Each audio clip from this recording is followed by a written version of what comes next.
కేసీఆర్ ఉన్నప్పుడు ఎన్నడన్నా రైతు కష్టపడ్డా, ఎన్నడన్నా ఇబ్బంది పడ్డా? కళ్ళాల గిట్ల సెంటర్లలో గిట్ల ఉన్నాయి వడ్లు.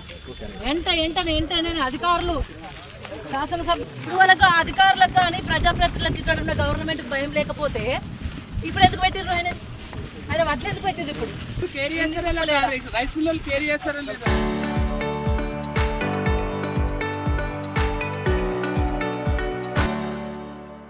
పంపిస్తుడు లేకపోతే లేదు, పట్టించుకుంటాడే లేడు.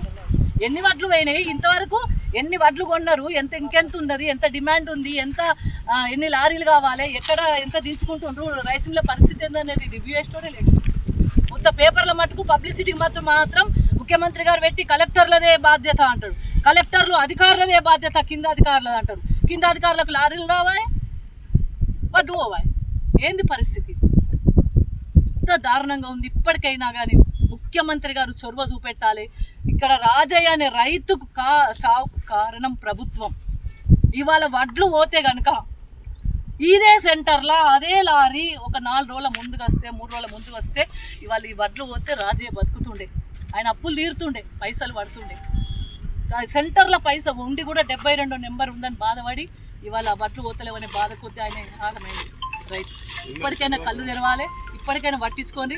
లేకపోతే మేము కలెక్టర్ గారు కూడా అడుగుతా ఉన్నాం, మీరు కనీసం సెంటర్లు విజిట్ చేసి ఎన్ని వడ్లు ఉన్నాయో చూడండి, లారీలు పంపించండి. ఇప్పటికైనా కానీ రైతులు ఆగమవుతున్నారు. అమ్మాజిపేటలో ఇప్పుడే ధర్నా చేసింది. మొన్న తిమ్మనగర్లో 2 లారీలు కావాలంటే పొయ్యి నేను కూర్చుంటా అని చెప్తే, నేను ఈడ ధర్నా చేస్తా, నేను ఆడికి పోతున్నా, ఇక ధర్నాకే పోతున్నా అంటే ఒక లారీ వస్తుంది. మొన్న తిమ్మనగర్ వాళ్ళు ఫోన్ చేసి లారీ వస్తున్నా అంటే ఇప్పుడు వస్తున్నా, నేను ఆడనే దిగుతా అని చెప్పేసి కలెక్టర్లకు ఫోన్ చేసి, అధికారులకు ఫోన్ చేసి నేను ఆడిపోతున్నా అంటే ఆడుకో లారీ వస్తుంది. అంటే ఇదేనయ్యా ఆగమ? ఎక్కడన్నా అది ఉందంటేనే లారీ వచ్చాడు తప్ప మీరు పంపించరా? మీరు పని చేయరా? గవర్నమెంట్ ఇప్పటికైనా కళ్ళు తెరవాలి. ఇప్పటికైనా రైతులు ఆగమవుతున్నారు, రైతులను పట్టించుకోవాలి. వర్షాకాలం లోపల, రోహిణి లోపల ఇప్పుడు ఈ 2-3 రోజులలో టోటల్ పంట కొనే విధంగా లారీలు పంపించాలని కూడా నేను డిమాండ్ చేస్తా ఉన్నా. లేకుంటే పెద్ద ఎత్తున ధర్నా కార్యక్రమం చేస్తాం. అగ్రహారంలో చనిపోయిన రాజయ్య నిన్న సాయంత్రం 5 గంటలకు అట్లా ఆయన మనస్తాపం చెంది, వడ్లు పోతలేవు, అప్పులోళ్ళు ఇంటి చుట్టూ తిరిగిపోతుండ్రు, అప్పులు కట్టాలి, మిత్తిలు కట్టాలి, కష్టమవుతుంది, ఇంకా వడ్లు పోకపోయాయి, నాది 70వ సీరియల్ నెంబర్, ఇంకా 30 నడుస్తుంది, నా బతికేంది, పైసలు ఎప్పుడు వస్తాయని ఆయన మరి బెంబేలు పడ్డట్టుగా అనిపిస్తూ ఉంది. ఆ లారీ అయితే ఇది వరకు 5-6 రోజుల నుండి అంబాజీపేటకి అయితే రాలేదు ఇక్కడ. కానీ ఈరోజు రాజయ్య మరి సూసైడ్ చేసుకున్నాడు, ఆయనకు అప్పుల బాధ అయింది, ఆయనకు వడ్లు పోలేదు అనే బాధ కొద్ది చనిపోయిన ప్రెస్లో వచ్చింది, చాలా చోట్ల కూడా, చాలా పత్రికలలో వచ్చింది. దాన్ని చూసి మరి అధికారులు ఉఠావుటిన బయలుదేరి, పోలీసు వాళ్ళు ఉఠావుటిన వచ్చి, అందరు ఉఠావుటిన వచ్చి లారీ పంపించి ఇప్పుడు వడ్లు పెడుతుంది. ఇవి రాజయ్యే, చనిపోయిన రాజయ్య వడ్లే. అదే ముందుగా పెట్టుంటే రాజయ్య బతుకు కదా. ఇవాళ ఈ వడ్లు కనుక పోతే, ఈ వడ్లు కనుక లారెక్కిస్తే, ఇదివరకే లారెక్కిస్తే పైసలు పడితే ఇవాళ రాజయ్య బతుకునే బతకూడా? వాళ్ళ రాజయ్య చూడు, రాజయ్య బతుకు కదా. ఆ వచ్చిన పైసలతో ఇంత ఏదైనా కట్టుకుంటుండే కదా, అప్పు కట్టుకుంటుండే కదా, ఇంత ఏదైనా జరుగు కదా. మరి ఇప్పుడు ఇవాళ వడ్లు పోకపోవడానికి కారణం గవర్నమెంట్. ఆ గవర్నమెంట్ చేసడం వల్ల ఇంత ఇబ్బంది వస్తుంది. అంటే చివరికి ఆగమాగమైన రైతు కంటతాడి పెట్టిండు, ధర్నాలు చేసిండు, లాస్ట్కు పెట్రోల్ డబ్బాలు పట్టుకొని కూడా కలెక్టర్ల ముందు కాంగ్రెస్ వాళ్ళు కూర్చున్నారు. అయినా గవర్నమెంట్ కదలలేదు. చివరికి రాజయ్య అనే వ్యక్తి కూడా ఈరోజు నా వడ్లు పోతలేవు, నాకు అప్పులు ఎక్కువైనా అప్పులు కట్టలేకపోతున్నా అని చెప్పేసి ఆ అప్పుల బాధ తీరలేక, ఈ వడ్లు అమ్ముడు పోక, 70వ సీరియల్ ఎప్పుడొస్తో తెలియక ఇదేదో పెట్టుడు ఇవాళ 30వ సీరియల్ 32వ సీరియల్ నడుస్తుందిడా. ఇదివరకు 4 లారీలు రాలే మొత్తం సెంటర్ పెట్టినప్పటి నుండి. ఈ 32వ నెంబర్ నడిచే దగ్గర ఇప్పుడు రాజయ్య తెచ్చిలు 70వ సీరియల్ నెంబర్ తీసుకొచ్చి ఇప్పుడు పెడుతుంది. అదే ముందు పెడితే రాజయ్య బతుకుతుండే కదా.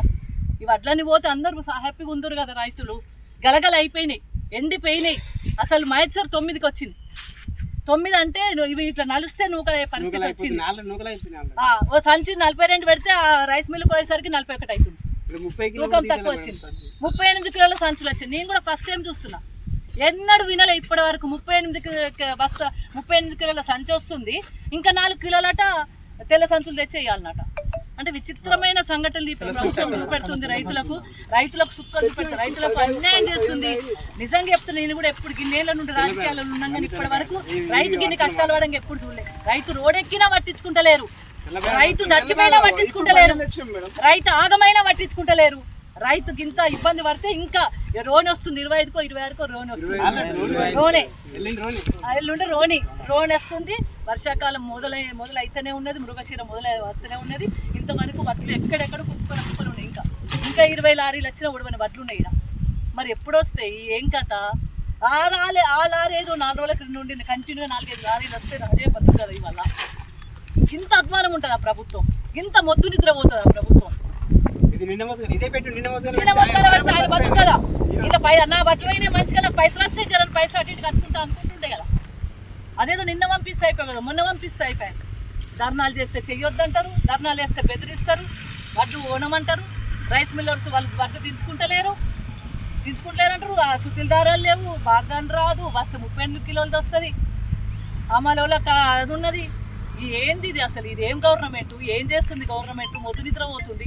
మంత్రులకు రివ్యూ లేదు, కలెక్టర్లకు ఎమ్మెల్యేలకు పడదు, అధికారులకు ఎమ్మెల్యేలకు సమన్వయం లేదు, అధికారులకు గవర్నమెంట్కు సమన్వయం లేదు, ఎమ్మెల్యేలకు మంత్రులకు సమన్వయం లేదు, మంత్రులకు ముఖ్యమంత్రికి సమన్వయం లేదు. ఆ సమన్వయం లేక ఎవరు ఇబ్బంది పడుతున్నారు? ప్రజలు ఇబ్బంది పడుతున్నారు, రైతులు ఇబ్బంది పడుతున్నారు. ఇంత ఘోరం ఉంటుందా? ఇంత అన్యాయమైన ప్రభుత్వం నేను ఎక్కడ చూడలేదు. పట్టించుకుంటూనే లేదు. ఎండ తీవ్రత ఉన్నది, వడ్లు ఎండుతున్నాయి, గలగల అవుతున్నాయి, మ్యాచ్ తగ్గుతుంది, ఇబ్బంది అవుతుంది, రైతులకు లాస్ అవుతారంటే కూడా పట్టించుకుంటలేదు. కుప్పలు ఇంకా సెంటర్లలో ఉన్నాయి, అన్ని సెంటర్లకు ఇదే పరిస్థితి. స్టడీ చేసుకోవడం జరిగింది. ముఖ్యంగా కారణమైతే ఆర్థిక ఇబ్బందులలో భాగంగా ఆయన డబ్బులు వస్తే వడ్ల పైసలు కనుక వడ్లు అమ్ముడు పోతే కనుక వాళ్ళకు మరి ఆర్థిక ఇబ్బంది తొలగిపోతుండే. కానీ ఈ వడ్లు అమ్ముడు పోకపోవడం వల్ల, వడ్లు సెంటర్లోనే ఉండడం వల్ల 25 రోజుల నుండి సెంటర్కి తీసుకొచ్చి ఆ వడ్లు అమ్ముడు పోలేదు. 25 రోజుల నుండి సెంటర్లోనే ఎండినాయి తప్ప లారీలు రాలేదు, కాంట పెట్టలేదు. ఆ మనస్తాపంతోనే ఆయన మరి సూసైడ్ చేసుకోవడం జరిగింది. ఒకవేళ రాజయ్య వడ్లు కనుక తొందరగా పోయి ఉంటే, లారీలు వచ్చి ఉంటే, ఆ సెంటర్ దగ్గరికి లారీలు అమ్ముడు పోయి ఉంటే కనుక మరి రాజయ్య బతుకుతుండే అనేది అయితే డెఫినెట్గా మనం చెప్పుకోవచ్చు. ముఖ్యంగా ఇవాళ సెంటర్ దగ్గర కూడా పోయేసి వచ్చినాం. వాళ్ళ సెంటర్ ప్రారంభమై ఇన్ని రోజులైనప్పటికీ కూడా ఒక 4 లారీల కంటే ఎక్కువ రాలేదు. ఈయనది 72 నెంబర్, రాజయ్య సెంటర్ దగ్గర సీరియల్ నెంబరు 72 కాంట నెంబర్. అది అట్లాంటిది 32 సీరియల్ నెంబర్ నడుస్తుంది. ఆ 32 సీరియల్ నెంబర్ బంద్ చేసిండ్రు. ఇప్పుడు ఇవాళ అధికారులు